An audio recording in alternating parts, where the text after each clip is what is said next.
Howdy, how's it going? In this video, we'll be learning about special methods that we can use within our classes, and some people call these magic methods. Now, these special methods allow us to emulate some built-in behavior within Python, and it's also how we implement operator overloading. So what I mean by that is, for example, when we add two integers together, so down here I'm going to print out 1 plus 2, and when we add two strings together, so I'm going to print out A plus B. If I run this code, then you can see that the behavior when we add two strings together is different than when we add two integers together. So the strings were just concatenated and the integers were actually added together. So depending on what objects you're working with, the addition actually has different behavior. And also, if we were to print out our employee instance here, then you can see that we just get this vague employee object. And it would be nice if we could change this behavior to print out something a little bit more user-friendly. And that's what these special methods are going to allow us to do. So by defining our own special methods, we'll be able to change some of this built-in behavior and operations. So these special methods are always surrounded by double underscores. So a lot of people call these double underscores Dunder. So if you ever hear someone say something like Dunder init, then they mean init surrounded by double underscores. So speaking of Dunder init, that is a special method that we've already been using and are familiar with. And it's probably the first and most common special method that people use when working with classes. So just like we learned in previous videos, this special Dunder init method is implicitly called when we create our employee objects here, and it comes in and sets all of our attributes for us. So let's take a look at some other common special methods. So two more common special methods that we should probably always implement are this Dunder repr and Dunder str. Now these are what are implicitly called anytime we run repr on one of our objects or str on one of our objects. And these are what we're going to use to fix our problem of printing out this vague employee object when we printed out our employee instance here. Now I have an earlier video on the difference between these two methods, but in short, repr is meant to be an unambiguous representation of the object and should be used for debugging and logging and things like that. It's really meant to be seen by other developers. And str is meant to be more of a readable representation of an object and is meant to be used as a display to the end user. So let's go ahead and write code for these and take a look at the difference. So first, we want to be sure to at least have an repr method, because if we have this without an str, then calling str on an employee will just use the repr as a fallback. So it's good to have this as a minimum. Now a good rule of thumb when creating this method is to try to display something that you can copy and paste back into Python code that would recreate that same object. So for example here, if I was to come in here and return so we would want this to be something that we could use to recreate this object. So I'm going to say employee, and then in quotes I'm just going to put a placeholder there, and I'm going to do quotes again for the last name, and then I'll do another placeholder for the pay. And then I'll just go ahead and create a format string here, and let's do self.first, self.last, and self.pay. So again, what I was doing here is that I was trying to return a string that I can use to recreate the object. So to show you what I mean, let's go ahead and print out this employee 1 again. So first I'm just going to go ahead and comment out these lines here. Now remember, when I printed out this instance before, then we got this vague employee output here. But now whenever I rerun this with this repr method, now you can see that it returned the string that we specified in our repr method. And you can see how if I wanted to recreate this employee object, then I can just copy this output, and it's the exact same thing that we used to create that employee to begin with. So now let's go ahead and fill in the code for our Dunder string method. So this is meant to be more readable for an end user.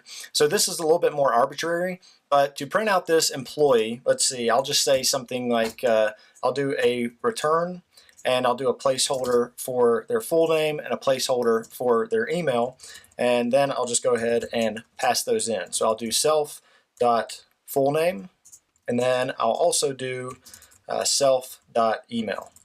So now if I print out this employee object again, now it should use that Dunder str method instead. So now when we print out that employee object, it's printing out the employee's full name and email address.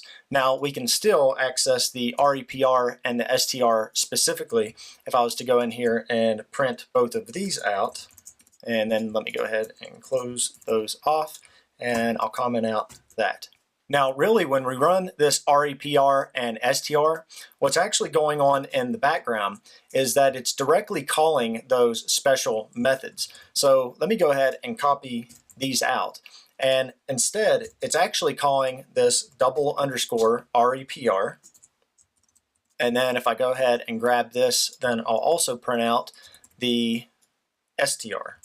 And if I run that, then you can see that we got the exact same object by calling those directly.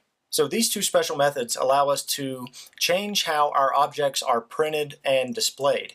Now, to be honest, unless you're writing some more complicated classes, these three methods of init, REPR, and STR will be the ones that you'll probably use most often. But let's go ahead and look at a few more just so we can get an idea of how these work. Now there are also a lot of special methods for arithmetic. So like we saw before when we added those two integers together, so if I was to say print1 plus print2, now if I go ahead and run this, now what this is actually doing is it's using a special method in the background called Dunder add. So I can actually access this directly. If I use the integer object, I can do Dunder add, and I can pass in arguments of 1 and 2. So if I run that, then you can see that that gives us the same result.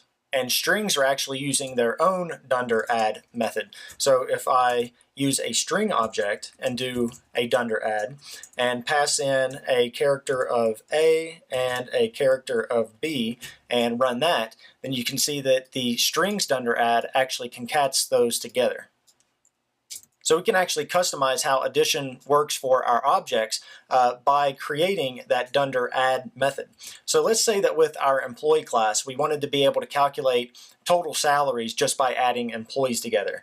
Now that's kind of a contrived example because if I was to make a class like that in real life, then it's probably better to be explicit about what you're adding together.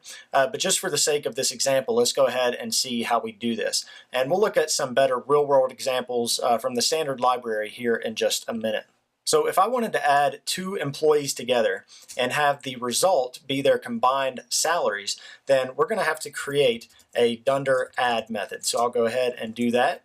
And this is going to take in self, which is going to be what's on the left side of the addition, and other, which will be on the right side of the addition. And for this example, we're just going to assume that these are both employee objects. So we want to return self.pay and added to other.pay. So when we add two employees together, it's going to give us their combined pay added together. So let's go ahead and see if this works. So here I can just print out employee 1 plus employee 2. And if I go ahead and run that, you can see that when we added these two employee objects together, that it gave us their combined salaries. Now, if we didn't have this Dunder add method and I copy and I comment out that, then you can see if I try to run that, then it gives us an error here and it says that it doesn't know how to add these two employees together.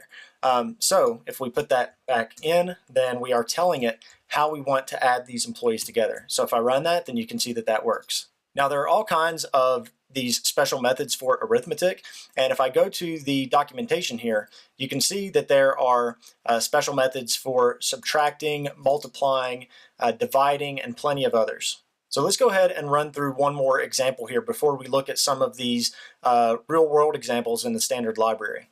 So if you have ever used the len function to check the length of a list or a string, now this is also a special method. So if I wanted to print the length of a string, so for example, I could say print len of the string test, and let me go ahead and get rid of that print statement there. If I run that, you can see that that string is 4 characters long.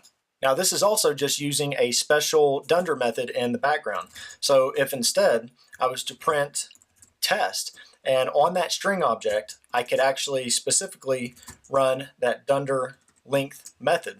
And if I run that, then you can see that we get the same result. So if we want this len function to work on our objects, then we'll have to create a Dunder len method. So let's say that, for example, when we ran len on our employee instance, that we wanted it to return the total number of characters in their full name. And maybe this could be useful if someone's writing a document and needs to know how many characters the employee's name will take up.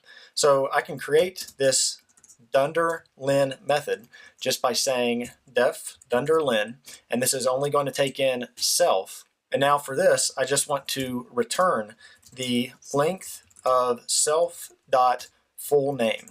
So now we can actually use this len function on our objects. So if I was to pass in employee 1 here and print that out, then you can see that we get 13 characters when their full name is printed out.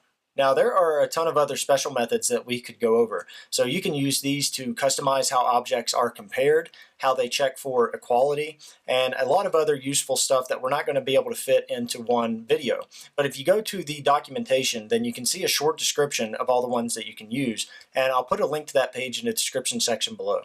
So now let's go ahead and take a look at some real-world examples in the standard library so that we can see how useful these can be in real code. So I've got the datetime module pulled up here. So in the datetime module, I'm just going to do a search here for Dunder add. So the first result that we land on here is from the time delta class. And you can see that they are checking if the other object that they're adding against is another time delta. And to add those together, they are just returning another time delta with the days, seconds, and microseconds added up from both of those. And if the other object isn't a time delta, then it's going to come down here to this return not implemented. Now that's something that we didn't go over in our examples, but basically when they return not implemented, they don't want to throw an error because the other object might know how to handle that operation. So returning not implemented is a way to fall back on the other object to see if it knows how to handle the operation. And if none of them know how to handle it, then it'll eventually throw an error. Okay, so let's go ahead and take another look at another example. So I'm going to search here for the date class. So now we're here within the date class, and I'm just going to scroll down here a little bit. And here we can see that they have their Dunder REPR method. And you can see that they give some examples of what the output should look like. And just like we talked about earlier, it looks just like how you would create a date object. And if we scroll down a little bit further here, now here we can see that they're setting their Dunder string method equal to the ISO format function. So when you print the date, it'll actually print out the ISO format. So that's pretty interesting. So you can see how learning about these things makes it a little less intimidating to look around in the standard library. And it makes it a little easier to just be able to look under the hood and see what's going on. Now, don't get me wrong, there's a lot of complex code in here, but learning how these special methods work is a big step towards better understanding a lot of what's going on in here. Okay, so I think that is going to do it for this video. I hope this gave you a better idea of how these special methods work and what's going on in the background when you're performing some of these operations. But if you do have any questions about what we covered in the video, then just feel free to ask in the comment section below, and I'll do my best to answer those. If you enjoyed these tutorials and would like to support them, then there are several ways you can do that. The easiest way is to simply like the video and give it a thumbs up, and also it's a huge help to share these videos with anyone who you think would find them useful. And if you have the means, you can contribute through Patreon, and there's a link to that page in the description section below. Be sure to subscribe for future videos, and thank you all for watching.